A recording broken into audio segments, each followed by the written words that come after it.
தளபதி விஜய்க்கும் சீமானுக்கும் அப்படி அவங்க 2 பேத்துக்கு நடுவில் என்னதான் பிரச்சனை?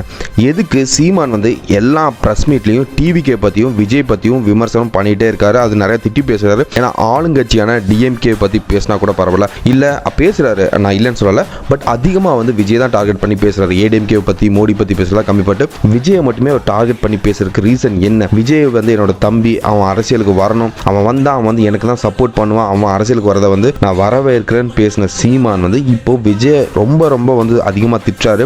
கேட்டால் கொள்கை சரியில்லை, கோட்பாடு சரியில்லை, அவரோட பேசுறது சரியில்லை அப்படின்னு வந்து நிறையா சொல்லிட்டு இருக்காரு சீமான். அதுக்கு ரீசன், பட் உண்மையான ரீசன் வந்து அது இல்லைங்க. உண்மையான ரீசன் என்னன்னு நம்ம சேனலில் சீக்கிரமாக வந்து நம்ம வீடியோவை அப்லோட் பண்ணுறோம். சேனல் வந்து சப்ஸ்கிரைப் பண்ணிக்கோங்க. அந்த வீடியோ வந்து கூடிய சீக்கிரம் ரிலீஸ் ஆகும்.